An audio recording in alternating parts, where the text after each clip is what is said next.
Councilmember White, Aye. Councilmember McCullough, Aye. Councilmember Donovic, Aye. President McIntyre. Aye, and the resolution is approved by all 6 members of council who are here. So we will work at getting this item scheduled for committee of the whole meeting. Thank you very much. All right, anyone else from council? Councilmember Toy? Thank you, Madam Chair. Sorry to interrupt that vote. But I just wanted to, it came to mind with Patrick, your Patrick graduating and a few others, and did such an outstanding job. And hopefully much success to him and all the graduates. I know that Livonia will graduate a little bit later, but some of the other schools are graduating, including our colleges and such. So, I mean, I know about 10 people graduating, which is gonna, take me to the bank broke, but that's okay. Mostly from the University of Michigan, of course, but no offense, but just unbelievable young people out there that are doing such outstanding things. So I just want to commend you and your family, Madam President, and Patrick, and all of the grads in our fair city and beyond for the outstanding work they've already done and are going to do for us. Thank you so much. Thank you very much, Councilmember Toy. Vice President Barr. 2 things, Madam President. First of all, just in response to Councilman Donovic's comments earlier, I just want to commend you, Rob, for, first of all, thanks for serving our country, but also just you did a remarkable job of staying engaged. Obviously, you attended all of our meetings, but I was amazed at your ability to stay, just your responsiveness to residents and the way you were totally dug in, even while you were over there. It's exceptional in my mind. So thanks for all your service to our community. In some ways, COVID couldn't have hit at a better time for you because we had put provisions in place for you to be able to participate remotely, and then we were all participating remotely anyway, so it didn't make a difference, but welcome back. Second thing that I wanted to say was just in my family, my wife and I will be celebrating our 19th wedding anniversary on Wednesday, and so I just want to publicly wish her a happy anniversary. Thanks. Thank you, Councilmember. And Madam President, if you'll bear with me, I'm going to disappear for about a minute and a half because I realized that I left my notes in my car and I need to go get them. Thank you. All right. Thank you, Vice President Barr, and we'll wish Vice President Barr and his wife Jamie a very happy anniversary. Anyone else from council have any personal announcements, tributes, or recognitions that they'd like to make? All right, seeing none, I have a few to offer. Some happy birthday greetings on May 29th, a very happy birthday to our police chief, Curtis Cade. And on June 11th, a very happy birthday to LaShawn Thomas, our Director of Governmental Affairs. So we wish both of those individuals. LaShawn is with us this evening, the chief is not, but very, very happy birthday and all good things in the coming year. I do have several other announcements to make this evening. We have new data on item number 20. Normally, we do not have new data within 24 hours, but this was something that was sent to the administration, or something that was sent to all council members from the administration that is germane to an agenda item tonight of great importance and interest to citizens. So we will be, I'll go to that new data when we get to the appropriate agenda item. We have one X item at the end of the meeting. The other very important thing to announce, and another thing that was missed last year that we all missed a lot, a Memorial Day ceremony. The City of Livonia cordially invites all of our residents and friends of Livonia to participate in a special Memorial Day ceremony this Saturday, May 29th at 9 a.m. at the corner of 5 Mile and Farmington Roads. We will pay respect and our gratitude to those who gave the highest sacrifice in support of our country. We will have music performed by the Livonia Civic Chorus, and we will have a keynote speaker, Chief Warrant Officer 3, Teresa Hudson, and with that, it seems an appropriate time to also extend my gratitude and welcome back wishes to Councilmember Donovan. And my final announcement, the next council meeting, which is June 14th, will be held in person in the auditorium. And I have to, whatever requirements are in place through the Michigan Occupational Safe and Health Administration, we will follow, but I think those are pretty limited as of now. So we will look forward to seeing everyone back in the auditorium. So those of you who've been enjoyed, and this is for non-city people, but everyone who's enjoyed the convenience of being able to join us by Zoom or phone, we will now be going back to a live-only format. So there will no longer be a Zoom or phone option. All right, the next order of business is to introduce our outstanding department heads.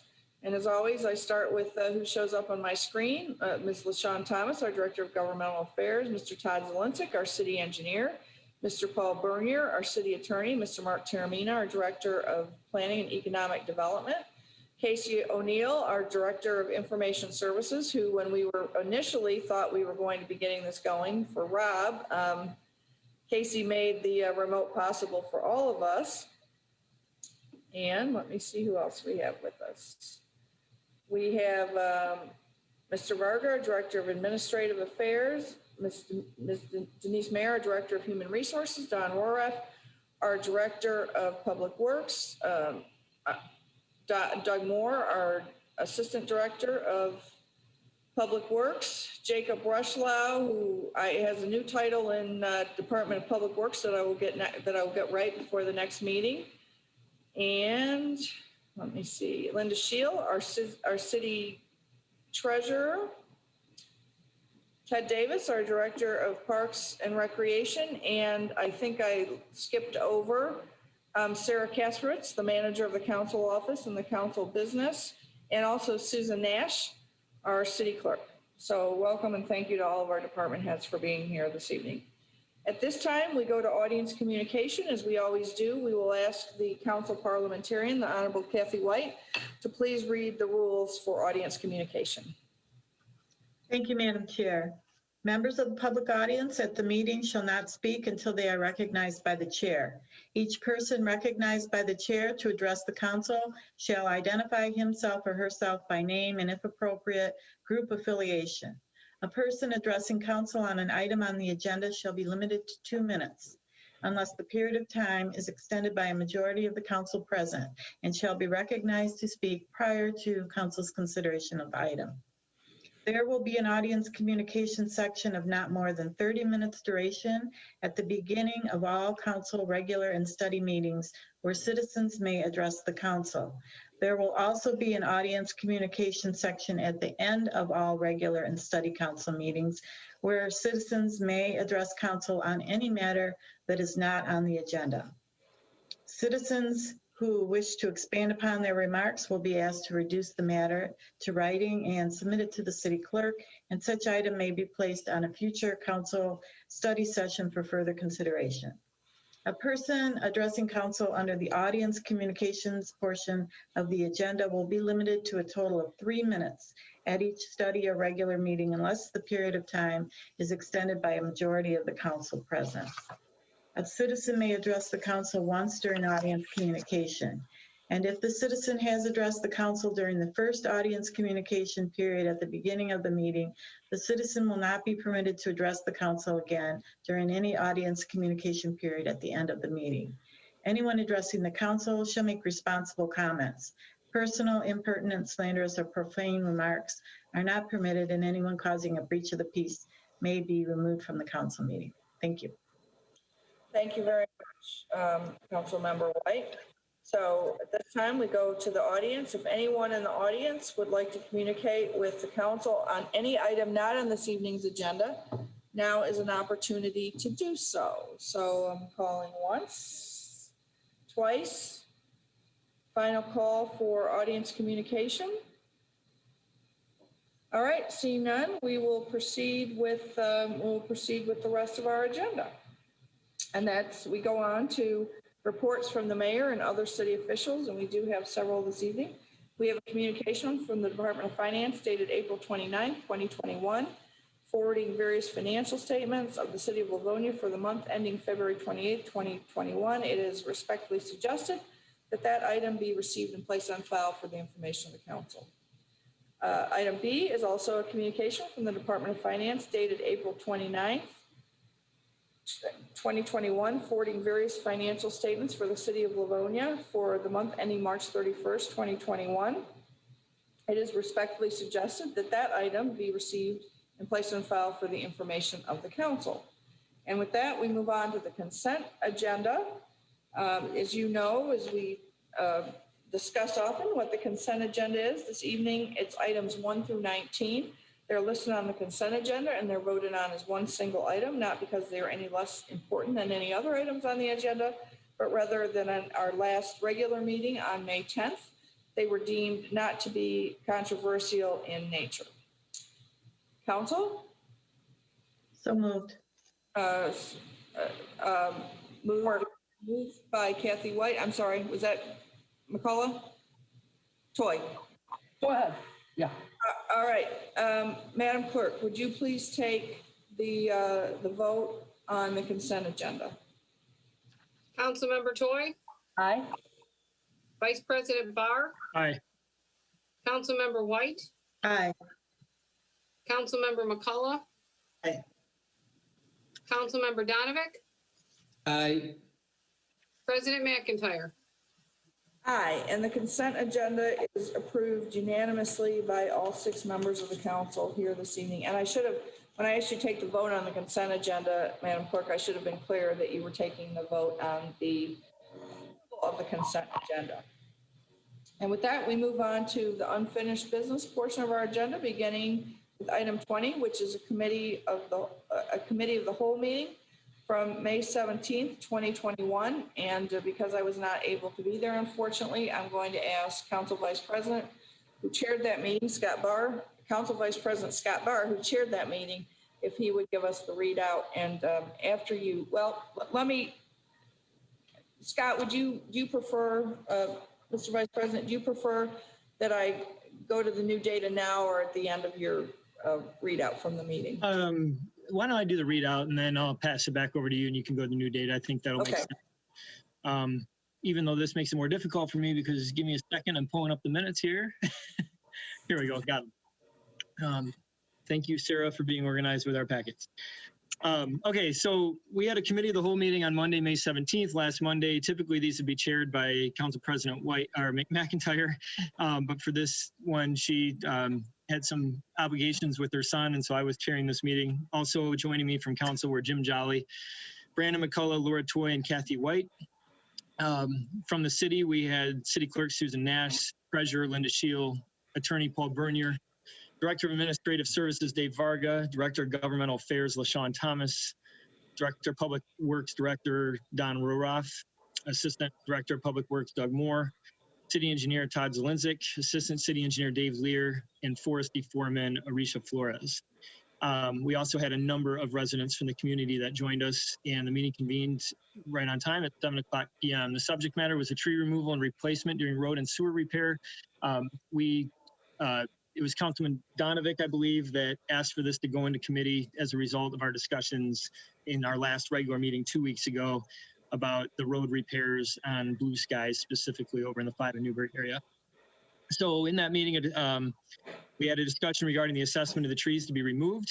I began by acknowledging the recurring nature of this concern and my support for taking the opportunity to learn more about it in a public forum, which is the first time in my council tenure that we've done this formally. Although I know many of us have spent many hours into this informally. We then summarized the situation, including the steps that got us to this point, before asking administration officials to confirm or correct that assessment and to add any pertinent details, at which point Doug Moore from DPW summarized the city's rationale for marking certain trees for removal in the case of a road reconstruction. He noted that per the typical process, the original estimate included 40 trees as the worst case scenario, that city officials had subsequently reviewed that list in order to narrow it down as much as possible and narrowed it to 24 trees marked for removal on Blue Sky Street. 35 large trees will still be preserved. The primary concern is the extensive disruption of the root system will make the trees unstable and unhealthy to the point of potential liability for the city. Todd Zielinski, city engineer, provided a few additional details about the contract process and the city's approach. At that point, we had a fairly lengthy discussion, plenty of opportunity for Q&A. Just a few highlights from that. Kathy White asked about alternatives to road reconstruction. City officials explained how any alternatives would simply be kicking the can down the road, would not look good in the meantime. Councilmember Toy asked if a public hearing was held for this project, which it was not. It's not required for this type of project, and suggested that maybe we could find better ways to communicate the intent of the project before the contract is approved. Councilman Jolly asked Law if there's anything legally that council can even do at this point, now that the contract has been approved and work has begun. City Attorney Paul Bernier said that council is not able to change the course at this point. And council member, and that, well, yeah, I was going to say council couldn't change the course within the executive branch. There's potentially some things that could be done, but that's what the new data that Council President McIntyre will read out will address. Councilman McCullough proposed a resolution to create an ordinance regarding urban forestry to include landmark trees, removal and replacement policy, tree credits, and citizen petition process. All citizens who wish to speak were then given an opportunity to express their concerns and have their questions answered. The meeting closed with some comments reiterating our understanding of the resident concerns and noting, and I'll just reiterate this again tonight, that nobody ever takes delight in the removal of these trees. The hope is that our better understanding of which trees can survive in the right of way will prevent us from dealing with the same situation in future decades. So with that, this item will remain in committee, and the committee recommends a consideration of an ordinance regarding urban forestry to include landmark trees, removal and replacement policy, tree credits in the citizen petition process. And that item is to be placed on tonight's agenda, which we're dealing with now, and the meeting was adjourned at 9:16 p.m. And with that, I'll pass it back to you, President McIntyre. Thank you. I'd like to give the readout on the new data that we received from the mayor's office today. And as I mentioned, often when we receive, it's our prerogative as to whether we take into consideration new data received the day of the meeting. But as I heard from everyone who's been involved in this project on the administration side, DPW, Todd Zielinski, the mayor's office, Law, this was the result. There was a lot of work done and a lot of deep dive into determining if there was a way to change what we were doing on Blue Skies or halt the work. And I'm not going to read the entire letter, but I'll give the highlights. So this work is being done under the previously approved 2021 contract repair program. I'm sorry, 2021 concrete repair program contract, 21J maintenance, and that was an item that was approved by council for $844,815. And the mayor has indicated that there was thoughtful consideration of all the factors, but that she has determined, the administration has determined, that moving forward with the street repair on Blue Skies is in the best interest of the community and the taxpayers. And that's a look at the entire community and all taxpayers. And the issues that impacted their decision, there would have been a minimum loss of $75,000 in contracted costs with Great Lakes Contrasting Solutions, LLC. And that was that loss was obtained in writing and analysis from Great Lakes Contracting. A loss of $28,000 in tree removal costs, which is part of the contract. Additional design fees for potential new street construction location or locations, which would cost another $16,000. And the minimum impact of these losses would be at least $119,000. And they also looked at the alternative of eliminating the Blue Skies portion of the contract entirely with Anderson, Eckstein, and Westrick Incorporated. That action would have put us in breach of the contract with AEW and potentially cost the city a very significant portion of the cost of that contract. And that contract is a contract for $380,167. They also looked at the option of moving the construction work to another street or streets. this option would have allowed significantly less street, or would have provided for significantly less street repair at the same cost. In addition, moving the project would initiate a new notification process for repairs and potential tree removal, add more areas of disruption and traffic control if the repairs were moved to multiple streets, set up potential utility conflicts, such as natural gas main relocations, which are typically coordinated in advance, so they were coordinated in advance of this planned work on Blue Skies, and also the possibility of not completing the work within the construction season. The city also does remain strongly to ensuring a quality tree replacement program effort, planting more trees than are removed every year. And finally, the mayor has said that we would certainly prefer not to remove the 24 trees that are scheduled on the street, but she knows that, and the administration knows that we have to balance the quality and efficiency of the street repair program, safety of our residents, and the cost to taxpayers. So would anyone like to offer, Vice President Barr, did you say there's a resolution? There was a resolution. Yeah, I think, do we still have to formally offer that here? Yes. So somebody would need to offer that. Yes. Very good. I'm sorry, did somebody offer that, Councilmember McCullough? Yeah, thank you, Madam President. So I guess if the process is, I'd like to formally offer a resolution to move an urban forestry creation ordinance to the administration that would include landmark trees, removal and replacement process, citizen petition process, and tree credits. The administration can choose whether they deem it to be administrative, the tree committee, or even the Greenleaf Commission as they see fit. Support. Support. From Vice President Barr. Council, any additional comments before I go to the audience? Councilmember Toy. Thank you. If I may, Please. this is just, sorry?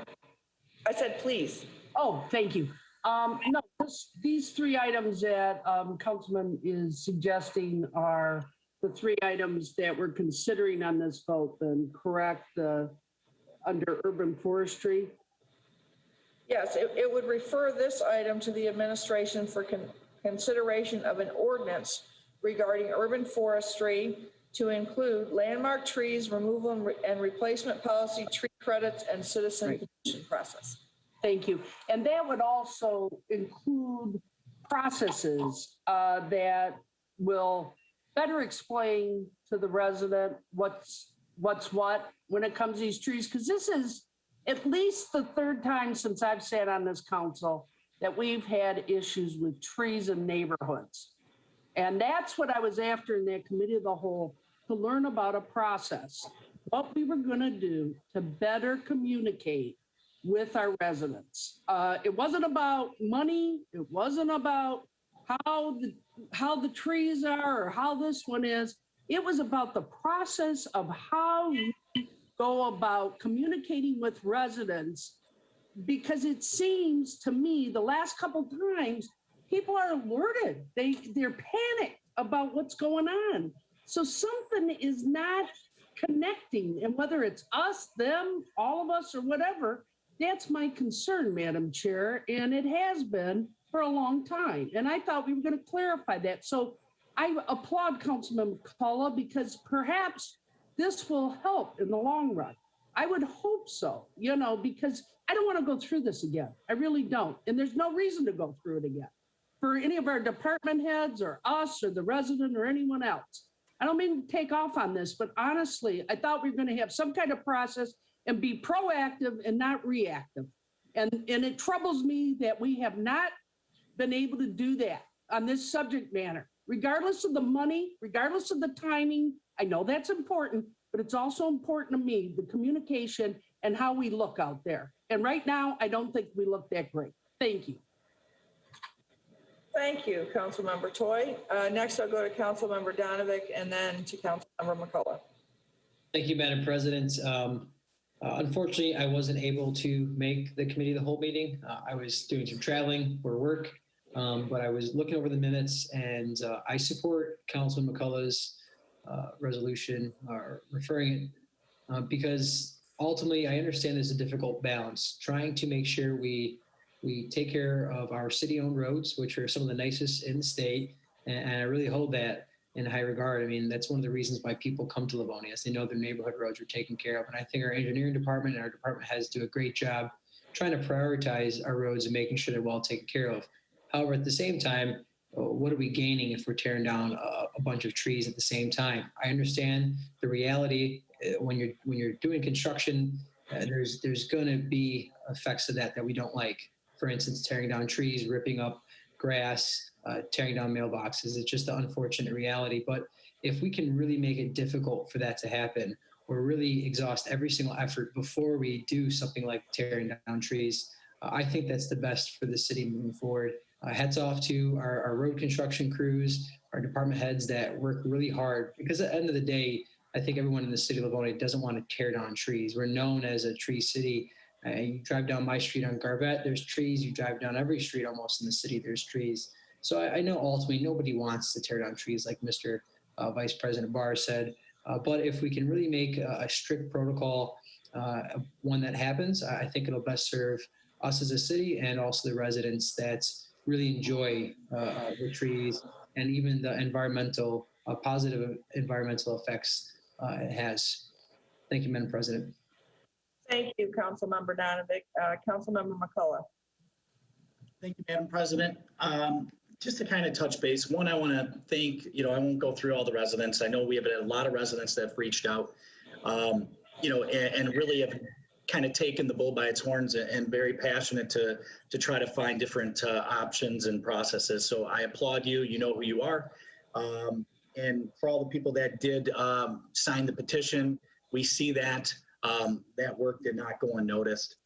Something that led to me, when we go through these, you look back on it, and this particular item was approved, obviously, in the 21-21 concrete repair program. I think it was back last year. And, for me personally, and I'm sure this probably resonates with some of my colleagues, that we're going to ask these questions going forward to try to maintain that we do everything and every due diligence to make sure that we're making the right decisions based on the 90,000 plus residents that are in the city. And if that's taking having administration show us potentially what trees are going to potentially go down while they bring that to us, maybe that's an option. But again, I think that this referral and this resolution could do something, as Councilman Dominic did bring up, the tree credits. If anybody's not familiar with tree credits, basically if a developer comes in and the demolition plan shows that for 50 trees to be taken down, based on size, species, through the survey, it would deem out a potential tree replacement credit. And certain times that could actually have funding that contractors and developers would have to pay into. The landmark trees would actually show that the historic width of a tree, it could be 20 inches plus, depending on what administration comes up with. So I do think then, and then the last part about it, and my colleague Councilwoman Toy brought up, is I think we can get better on transparency. I think that could have helped a lot of things going into our planning, as long as we're on the same page. So again, I'll kind of digress and get off point here, but I appreciate everybody that spoke up, and we're listening, and we're here to hopefully gain a process that makes sense for everyone. So thank you all. Thank you, Councilmember McCullough. And with that, I will go to the audience, beginning with Lisa Drouillard. And if I mispronounce that, Ms. Drouillard, please correct my pronunciation. You should be able to unmute yourself. There we go. Good evening.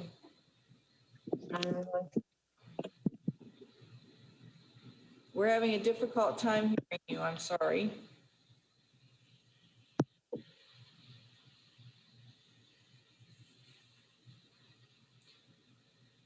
All right, we're having some technical difficulties. We're unable to hear you. You're unmuted, but we can't hear your words. So while you try to figure out what might be causing that, I'm going to go to James Crowley. Mr. Crowley, you should be able to unmute yourself now. All right, you should be all set. Good evening, Mr. Crowley. And we'll ask you for your name and address, as we always do, for everyone at a council meeting.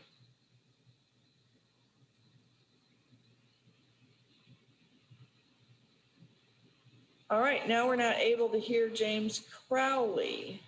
I'm going to ask our Information Systems Director if he thinks that perhaps there's a problem on our end. There shouldn't be, because... I don't see any reason why. All right, Mr. Crowley, well, we're trying to figure out, or you see if there's something on your end. I'm going to go to Mr. Sabo. So let's try this with Mr. Sabo.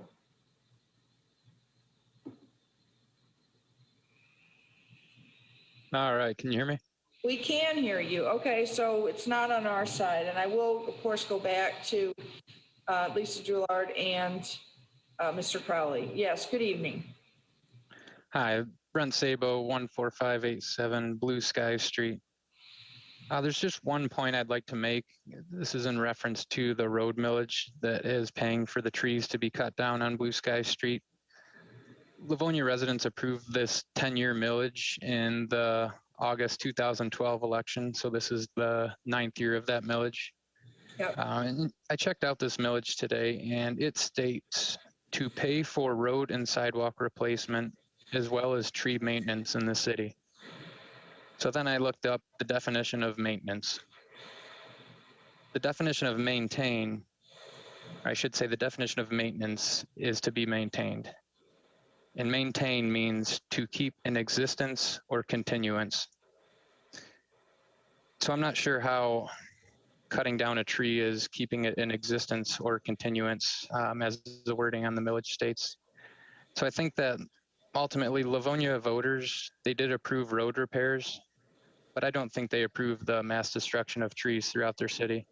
And I think that's why this issue does keep coming back, because you know, with the transparency, nobody was really aware of the scope of all of this. And I think that's where the issue lies. That's all I had for you. Thank you. Thank you, Brent. Now we'll go back to Ms. Drouillard and see, you should be able to, there we go. Lisa? Let me try this again. It looked like you were unmuted. You should be able. Hello? There you go. Good evening.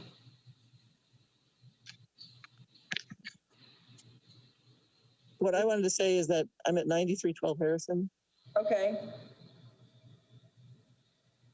and I have beautiful sycamores on my street. I do not want ever to have those removed, ever. And I would fight to the death to prevent that. I absolutely disagree with the removal of large trees. I would like to see an arborist come in and evaluate the trees that are removed. You removed 13 trees on a street in my neighborhood, but you did not remove the maples that have a fungus, nor the oak trees that have blight. You removed healthy trees, and it seemed to be completely arbitrary. And I don't agree with the way this is being handled. Ann Arbor seems to be able to keep their trees when they renovate their streets. And I think you need to address this and do everything you can to save the trees. Thank you. Thank you for taking the time to call in this evening, and thank you for your comments. All right. Is there anyone else from the audience that would like to address the council on this? All right. There's Mr. Crowley. Let's see. All right. Mr. Crowley. We're going to try this again. Can you hear me? Yes, now we can hear you. Okay, great. Yeah, you know, I don't want to repeat myself with Brent, but I feel the same way Brent does. And also, I think I've talked to each council member, and also, you know, I've talked to administration, our executives here, elected officials, with this fact that, to Brent's point, you know, I think when we talked about road repair and when it was presented to the council, did we really realize the impact that it had on the city? I mean, you're talking about numbers, you're looking at budgets, and you think, okay, whether it's 2 trees, 12 trees, 24 trees, you're looking at a big picture. And I don't think we'd be having these meetings if each and every one of you understood when you were voting at that time what the impact and destruction was. And I think I keep hearing the fact that, well, we've approved this budget and the losses that were going to occur. But I think if we back up and look at how this was presented to all of us, I don't think that we understood what the impact was, that healthy trees are being removed, and the trade-off for, having perfect streets, because I think we're worried about the PACER rating, and I believe that goes from, up to an 8, and, someone said, ours are probably close to a 3, but on Blue Skies Street, I think some of you have driven by it. It's really not in bad shape, and I'm not an expert at it, but I can also tell you, right now, I got a letter or a card in the mail regarding I-275 and the impact of the trees being removed. That's just a new movement. And I can tell you, when we join this, it's going to get bigger, just like the I-275 families from 18 years ago. It became a huge movement and then became a state level issue. And I think if we don't do something, it's going to become, where it's a state issue, not just a local Livonia issue, because others are joining. And I received a text this week on a post from someone in Plymouth and Northville regarding the I-275 tree removal. And that was part of the remediation for sound barrier. And so now we're doing the same thing here within the cities. So when we join forces with them, it's going to become larger and larger. So I'm just, I don't want to take up a lot more time. I'm urging all of you to consider, saving Blue Skies and saving some of these trees and looking at what we're doing and going with, Brandon McCullough's motion today and keeping these trees and coming up with other solutions. Thank you, Mr. Crowley. One other comment. I did talk to another city in Huntington Woods, and they said that they did not need to remove these trees. I made a call today. They did not need to remove the trees in their city, and they feel that they have ground roots in the past that not had issue. And I believe that public works manager is a Livonia resident as well. So, it is ironic. All right. Thank you very much, Mr. Crowley. Vice President Barr. Thank you, Madam President. So just want to state before we move on from this topic that as I've talked to Mr. Crowley earlier today and have stated publicly in our last meeting, there's one huge point of agreement that I have here, and that is I don't want to see these trees go. And I think that goes for everyone here. We all want the same outcome. And even as I read the mayor's letter, while the costs involved would be painful, and in their totality, probably insurmountable in this case. There's a number of those costs that honestly, with the situation that we're in right now, and you all know the fiscal conservative that I am, but there's costs there that I'd be willing to treat as sunk costs if that was the only reason we were doing this. Like the efficiency of the road repair program is not what drives my decision on this, is the point I'm trying to make. The thing that I can't get past, and it's a big thing because I hate seeing these go, is we have to go with what we've heard from the experts within our city administration who've been doing this for years. This is not the first time, the comment was made, we don't know what we're getting into. Anybody that's been on this council for any period of time knows what we're getting into. We know that there's always tree removals involved to some extent with road repairs or road reconstructions.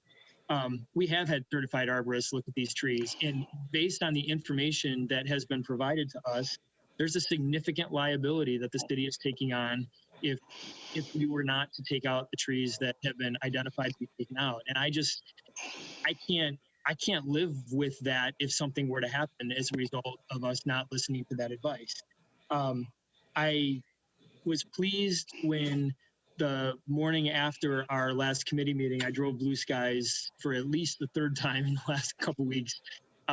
Again, just to look at them, and while I'd wish they could all stay, I am pleased to see that there are 35 large trees. There's additional smaller trees, but I was only counting the large trees. There are 35 of the large honey locust trees that are remaining. And that's a result of the due diligence of our city administration to go through there and try to get that list as low as possible. So while I hate to see any of them go, because I do value these trees lining our streets, I'm at least, there's some small comfort in knowing that the street's not going to be completely cleared and that there's been diligent effort made to save as many of these as possible.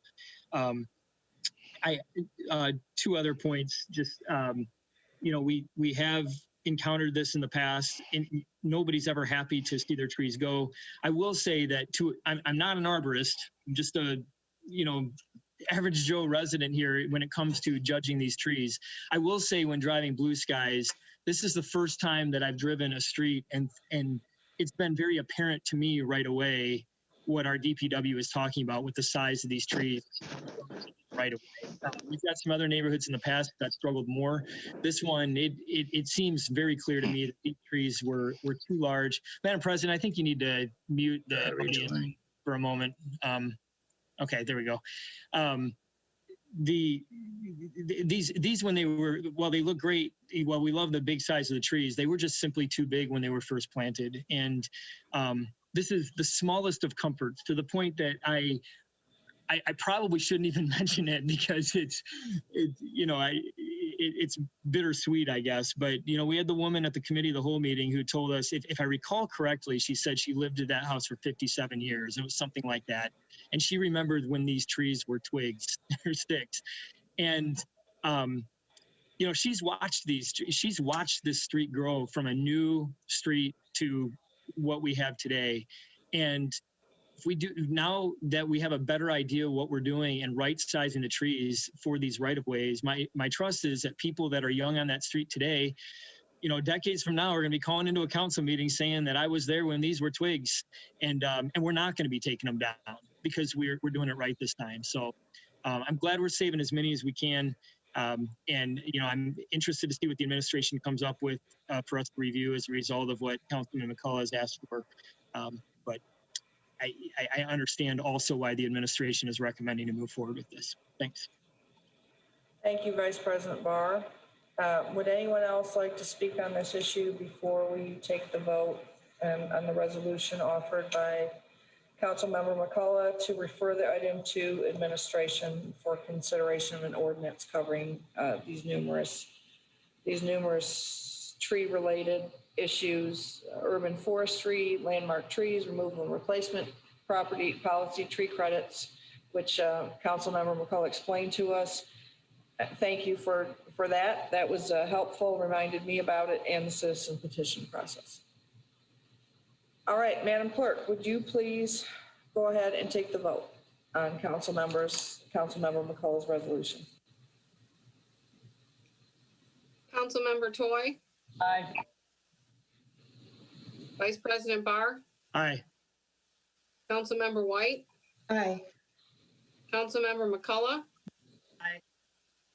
Councilmember Donovic, Aye. President McIntyre. Aye, and the resolution is approved, and this item will be referred to the administration for consideration of crafting an ordinance to cover these issues. Now that the vote's over, I would just like to say, first of all, I had to miss the meeting. I wish it were because of something with one of my sons. And it was tax day, and I work for a CPA firm, and it was our second tax day, so I was not able to attend the meeting. And to all the residents who got involved in this, who took the time to call all of us to put petitions together, I'm sure that tonight you're feeling dejected and possibly heartbroken and not happy about this decision. But this is a really important data point as to how a group of citizens, a neighborhood, can work together to bring an item to the attention of a city and to change the future course. And again, I'm sorry that this doesn't help you with the trees on your street, but we did approve these in the past. And I think I talked to both Mr. Sable and Mr. Crowley about this. It was never that we just looked at a budget item and said, well, we do this every year. It's fine.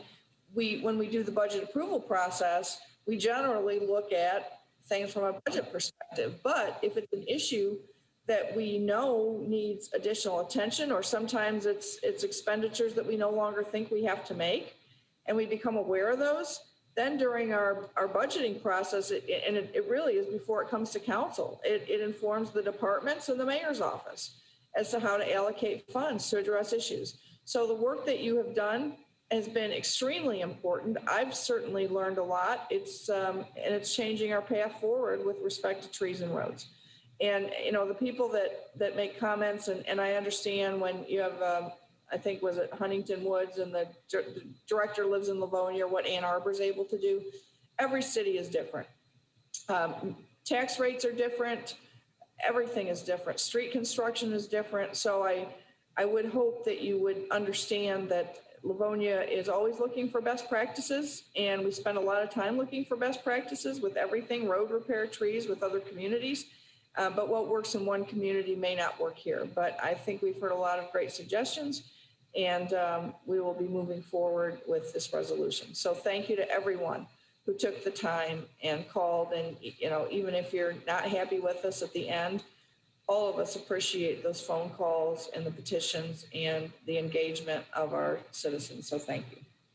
All right, with that, we move on to item number 21, also under unfinished business. This is a proposed amendment to the Livonia Code of Ordinances as amended, coming to us from the Department of Law to amend the Historic Preservation Commission Ordinance Charter 2.56, Section 020, definitions, Section 050, Historic Preservation Commission creation and membership, and Section 060, Commission powers and duties. This was Council Resolution 110-21. The first reading was given by Council Member Kathy White on Monday, May 10th, 2021.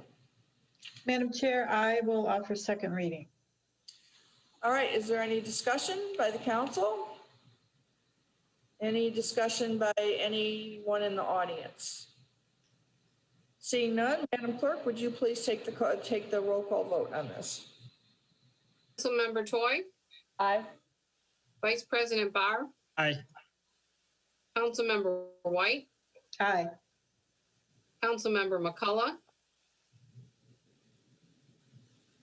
Aye. Councilmember Donovic, Aye. President McIntyre. Aye, and the motion carries by a vote of 6-0, and the ordinance will become effective upon publication in the newspaper. Item number, Suspend the rule. pardon me? Are we on X? No, we're in 22. I'm sorry, I can't count. That's quite all right. This is item number 22 is a proposed additional positions and level 9 wage increase.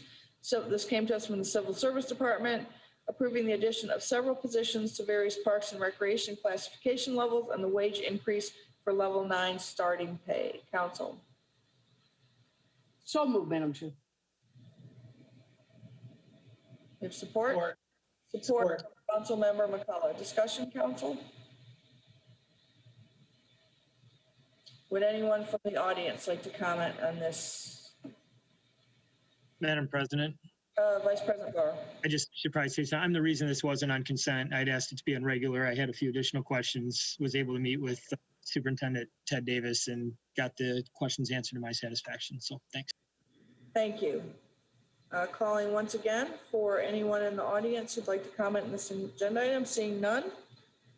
Madam Clerk, would you please take the vote? Councilmember Toy, Aye. Vice President Barr, Aye. Councilmember White, Aye. Councilmember McCullough, Aye. Councilmember Donovic, Aye. President McIntyre. Aye, the motion carries by a vote of 6-0, and the council is approving the recommendation of the Civil Service Commission regarding the changes outlined that was mentioned in the communication and attachments we received prior to the last study meeting. Moving along to new business, item number 23 is a request to forfeit general improvement bond, sidewalk bond, and entrance markers / landscaping bond. This comes to us from the engineering division for Churchill Place condominium located on the north side of Joy Road, east of Newburgh Road, in the southwest quarter of Section 32. This was Council Resolution 425-03. Mr. Zelinski. Good evening, Madam President, City Council members. Again, just bringing this issue before you to release the bond to pay for work that was done due to the detention pond. And again, some of the other stuff that was not completed. The developer is okay with that. Again, we worked to complete the issues. And again, when the development comes back online, we'll do the appropriate bonds at that time again, but just wanted to get this formality cleared up. Be happy to answer any questions from you or the city council members. Just again, a formality, it's been in the making for over 16 years now. Thank you, Mr. Zalinsik. You're welcome. Need a motion? Questions? Want a Pardon me? motion to approve? I'm sorry, I skipped that. Motion, support, Support. Donovan. All right, I should have had that before I asked Mr. Zalinsik to explain. Are there any questions for Mr. Zalinsik? Are there any questions from the audience, comments? Seeing none, Clerk Nash, would you please take the vote? Councilmember Toy, Aye. Vice President Barr, Aye. Councilmember White, Aye. Councilmember McCullough, Aye. Councilmember Donovic, Aye. President McIntyre. Aye. And the request is approved, Mr. Zalinsik. Thank you. Thank you. Number 24 is a request to approve separation release agreement and letter of understanding. This came to us from the Department of Civil Service regarding a former employee separation. Council.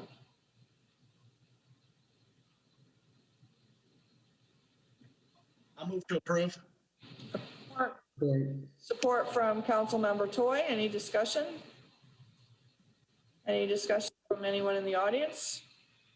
Seeing none, Madam Clerk, would you please take the vote on this? Councilmember Toy, Aye. Vice President Barr, Aye. Councilmember White, Aye. Councilmember McCullough, Aye. Councilmember Donovic, Aye. President McIntyre. Aye, and the motion carries. We are going to now go to the Suspend the rules. next item this evening. Do I have a motion? Do I have Suspend the rules. to suspend the rules? Motion to Correct. suspend the rules. Offered by Toy, supported by Vice President Barr. Any discussion? Any discussion from the audience? Seeing none, Madam Clerk, would you please take the vote on the motion to suspend the rules? Councilmember Toy, Aye. Vice President Barr, Aye. Councilmember White, Aye. Councilmember McCullough, Aye.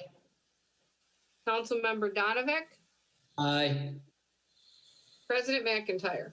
Aye, and the rules are suspended, so we go to our X item agenda. We have one item this evening, and it's item X1. This is a request to approve an amendment to the contract and authorize additional appropriation and expenditure. This is from the Department of Public Works to include an additional segment of water main replacement from Cabell Street between 5 Mile Road and Oakley Street under DWRF, which is the Drinking Water Revolving Fund Project 7451-01, and to provide payment to D&D Water and Sewer Incorporated in an amount not to exceed $441,836.56 for these services from the unexpended fund balance of the Water and Sewer Fund. And this is Council Resolution 132-20. Council.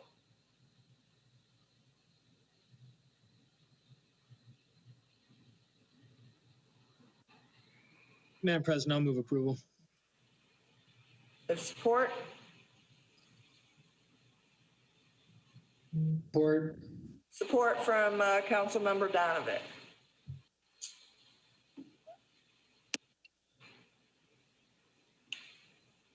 Council, do you have questions? Would you like to hear from the Department of Public Works?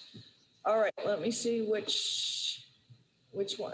We have Mr. Rushlow who'd like to address us on this issue. Good evening, Yes, Mr. hi. Good evening. Thank you, Jacob Rushlow, Department of Public Works. And thank you for placing this item on as the next item this evening. Appreciate that. So we're in the middle of the Drinking Water Revolving Fund project, currently working in what was awarded as Area 2 to D&D Water and Sewer. That was awarded last year in 2020. Going into 2021 here with completing this last phase of that dwarf DWRF project, it came to our attention that over this last winter, between October of 2020 and April of 2021, this segment of water main on Cavell Street had experienced a series of 6 water main breaks during that short period of time. Coincidentally, that same segment of roadway is scheduled to receive a full pavement rehabilitation during the 2021 construction season. So it's imperative to us that the water main be replaced prior to the road rehabilitation work commencing here this year. Knowing that we had this contract in place already with D&D to perform the construction work, as well as OHM Advisors to perform design engineering and construction engineering services, we asked them for proposals of what it would take to include this section of Cavell Street between 5 Mile and Oakley to be designed, permitted, and constructed expeditiously here this construction season, so we can commence with the paving work. That pavement rehabilitation would still be performed as we had previously planned under contract 21A with Nagel Paving Company. So in order to proceed, it's a recommendation from the department that council take the following actions to get this necessary water main replacement work started. First, authorize a contract amendment with D&D Water and Sewer to include the construction of Cavell Street in the amount of $371,836.56. Authorize a contract amendment with OHM Advisors to include design and construction engineering related services for the Cavell Street water main in the amount of $70,000. And authorize an additional expenditure not to exceed combined $441,836.56 from budgeted funds from the Water and Sewer Fund. And I'd be happy to answer any other questions if there are any. Thank you. I'll go first to Councilmember McCullough and then Councilmember Toy. Councilmember McCullough. Thank you, Madam President. Through the chair to Mr. Rushlow, if I may. Please. Mr. Rushlow, so, not to kind of piggyback off of what we've currently had on some agenda items, but you did say that Nagel Paving, so I would assume this project is asphalt? That's correct. So in the event right now, we've already approved the road construction, correct? Correct. So this would be, so any kind of correspondence that would go to these said neighbors has and will already be following your current construction plans? Yes, that is correct. Thank you. Councilmember Toy. Thank you, Madam Chair. If I may to Mr. Rushlow, with that many water main breaks, is DWSD kicking in any money at all? And that is, in past experiences with them, they would open those valves up and burst the water in, and that's what sometimes would interrupt water systems in different cities. I know Westland had 27 in a matter of a week or so. This was several years ago, and that's what we discovered. Has there been any knowledge on that? Not blaming them, but certainly to see if anything like that occurred, and or if the money we're paying out can be somehow gotten back from DWSD, some of it.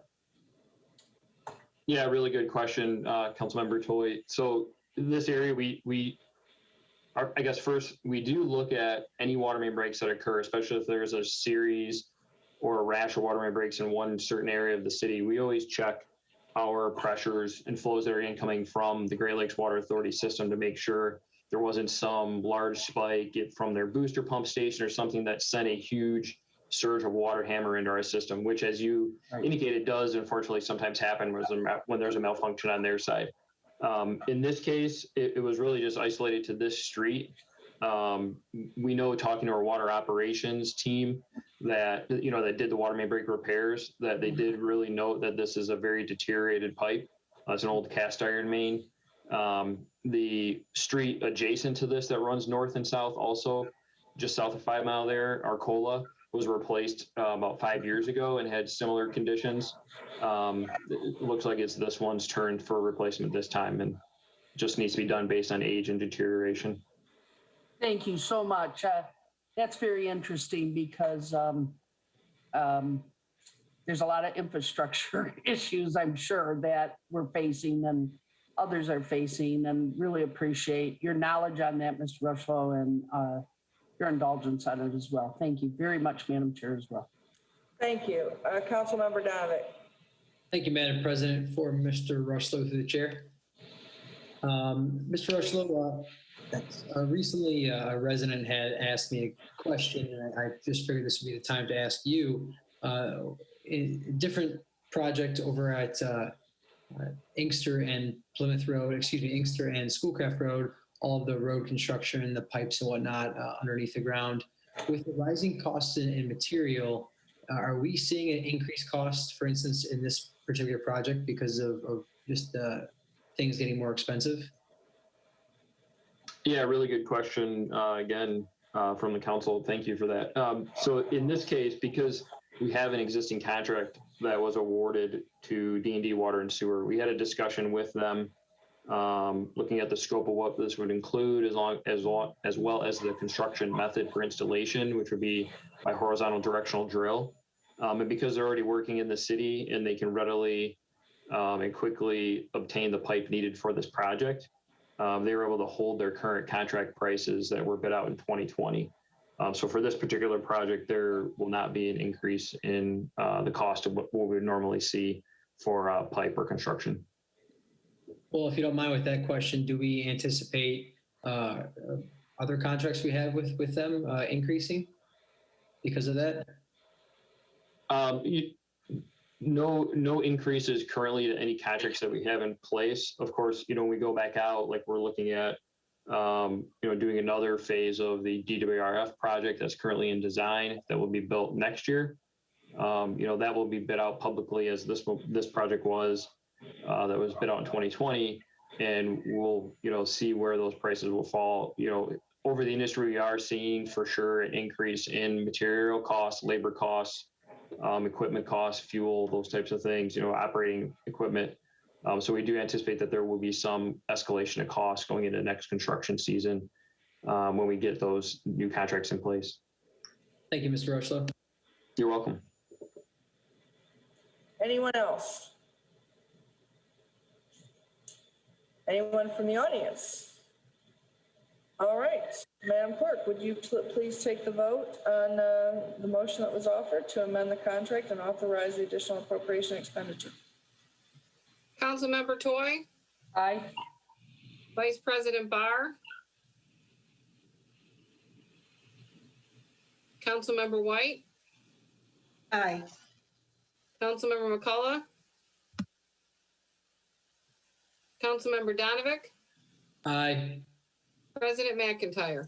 Aye, and the request is approved by all 6 members of the council. This time we go back to audience communication. If there's anyone in the audience who did not have the opportunity to communicate with council during the first audience communication regarding any item not in this evening's agenda, now is an opportunity to do so. Seeing none, I would entertain a motion to adjourn. Move. Support. Support from, moved by Vice President Barr, supported by Brandon McCullough. I believe we can safely show 6 on that. We're adjourned, and we will reconvene and begin the study meeting at 8:20. So anyone who's with us for the study meeting, that meeting will begin at 8:20. Thank you very much.